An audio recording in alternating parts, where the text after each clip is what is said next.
What's up, everybody? Hobby with Cage 193. Be a quick one today. Just want to jump on here really fast and tell you guys what I was thinking, how I was feeling in the hobby today.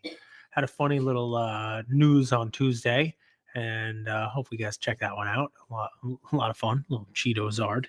Did an episode also this week, and continuing the live stuff with Valor, hopefully if time allows for it. But an interesting thing that I'm thinking. And this show is brought to you by Bleecker Trading and Arena Club.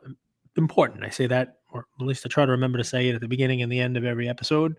I post everywhere, who my sponsors are. And, if that changes, and it has changed in the past, I try to, keep you posted on that. And it's relevant today, especially because one of the things I was thinking about is, hobby content, especially as, new folks come in, old folks leave, people try to brand themselves. You see new people in the space, different people in the space, you name it. It's funny because there are a lot of people out there who just say, hey, let the cards speak for themselves. Post your cards and everything else will fall in line. Yeah, to a certain point, right? If we're being honest with one another, some of the best performing content on my page, and I'll say it again, I'm using those words specifically. It doesn't necessarily mean it's the best content, but the best performing content from an analytics standpoint, from a solely the views, the likes, the shares, etc. None of it is hobby content. I mean, it started with making fun of Cleveland, and then cats, and then Taylor Swift, and a little kid pretending he was Batman and choking his mom out, and some of the best pieces of content, movie quotes that I have really little to do with the hobby. I try to, equate them back to the hobby, make a joke about how this reminds me of the hobby, et cetera, et cetera. But, the hobby is a small place. It truly is. There are not a ton of eyeballs here. And, for content to really kind of, branch out, and for, accounts to grow and the numbers to, to be large, your content has to sort of appeal beyond our little space, our little hobby.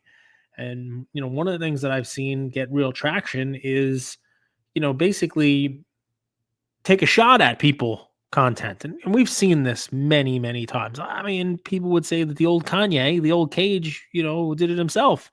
And sure, I remember taking shots at Collectible about the Babe Ruth, I remember taking shots and, and calling things out where they needed to be called out. But at least I'd like to think that it was a reasoned piece of content.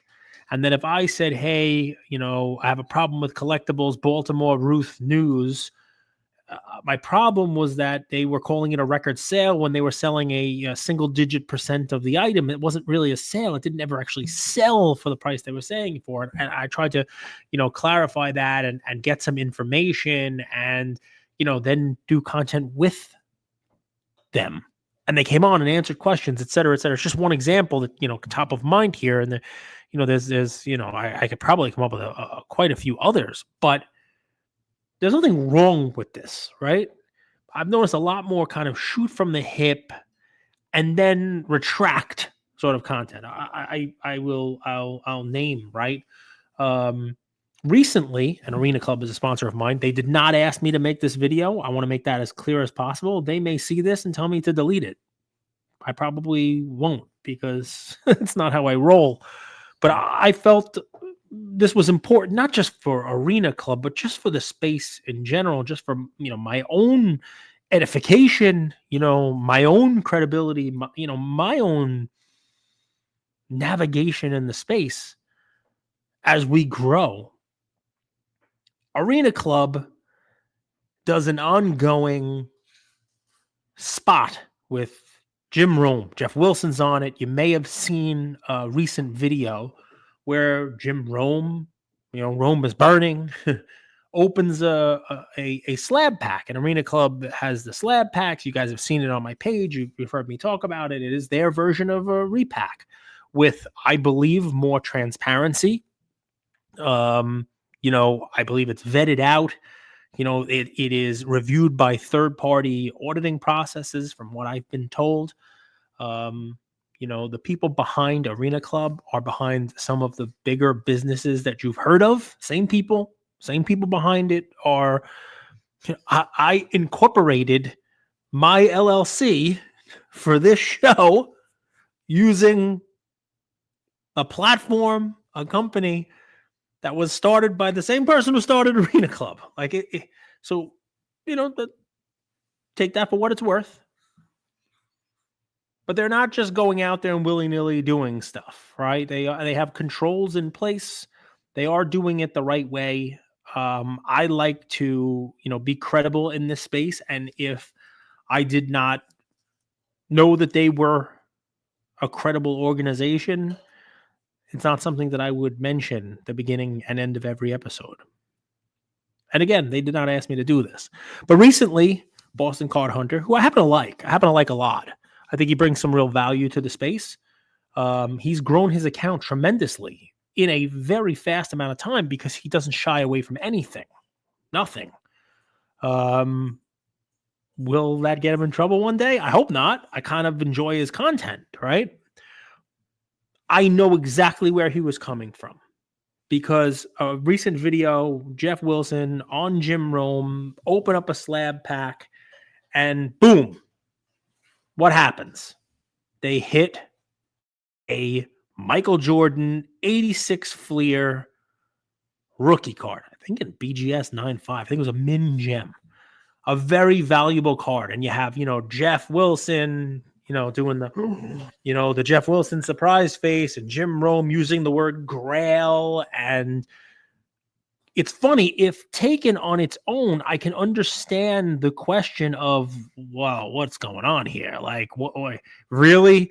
You went on, he opened one pack and he pulls this monster card, this Jordan rookie card. Come on, it's almost not believable. But keep in mind, this is not the only time they've done this. This is an ongoing, repeating spot. And the other videos didn't get as much play because he didn't hit anything like this hit. And there are cards being hit on Arena Club like this all the time. Check out my story. I try to repost some of the stuff. Go on their page and look at the grails that are in their repacks. I understand why Boston Card Hunter made the content that he did and said, hey, look at this. This is, because I think if you take it at its face, what he wants is transparency in the space. And what he wants is for these businesses to be held to a standard where, if you grow the space, right? We all talk about growing the pie so that we can all get our piece of it, right? If you grow the space, someone on the outside looking in will watch that and know that there is credibility to it. Know that it wasn't just a hot box, as we've seen alleged, where somebody does a rip and boom, there's a card in there, we bring a celebrity in and wow, look, they open up exactly the card. They pull a card of themselves or whatever it may be, right? So I can understand the impetus behind making that initial knee-jerk reaction content. I'm going to tell you, I consider myself a credible person in the space. There's nothing to it. Sometimes big cards get hit. And I can tell you that Arena Club audits their stuff. I'm sure they're going to probably come out and, and make some content about it. Again, they didn't ask me to do this. And I will even go as far as to say, guys, they do pay me, but they do not pay me enough for me to go out on a limb here and risk my name, the credibility that I've built with all of you through 1,200 plus episodes over the last 5 years. It's not something that I would jeopardize if I didn't have confidence in the brand, if I didn't have confidence in those guys. And I'm not saying that for money because, if I tell you how much money Arena Club pays me, you'd probably be surprised and ask me why I do it. Because they've been a good partner. I got to meet Derek Jeter. And that was pretty awesome. But beyond that, I do believe in what they're doing, and I do believe in them as a brand, and I do believe in the guys behind the brand, behind the company. And again, not something they asked me to do, not something they asked me to do at all, but it's part of a bigger kind of thing. And that's, taking shots in our space is easy. I have to get better at it. I think a lot of people have to get better at it. When making content, but we got to mix in the defending the hobby every now and again.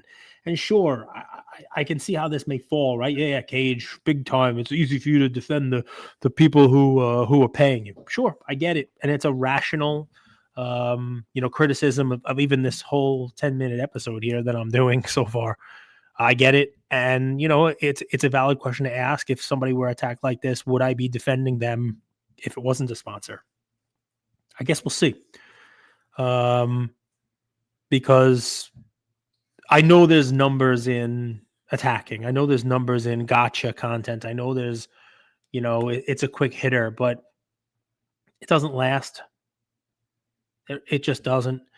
And the sad part, and I'm sorry it took me 10 minutes to get here. The point of it all is that there are bad actors in every space. There are. And we need people to call out the bad actors. And that's a good and valuable thing, right? We've seen it in the hobby. We've seen bad actors, we see them almost every week.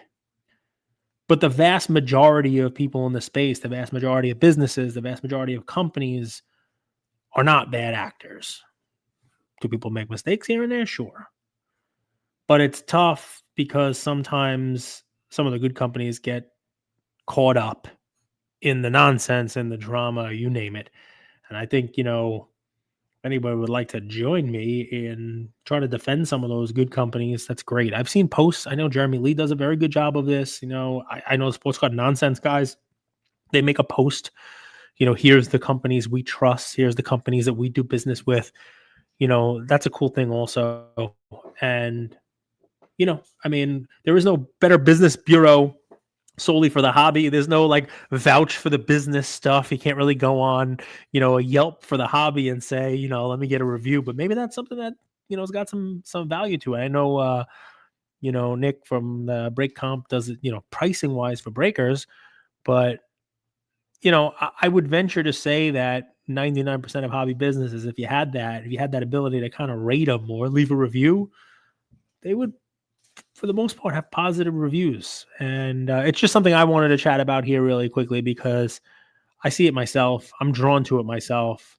The negative stuff, the finger pointing, the gotcha, the content, with the faces, it does do views. It does do better numbers. But I fear sometimes it may do more damage than good for the overall space.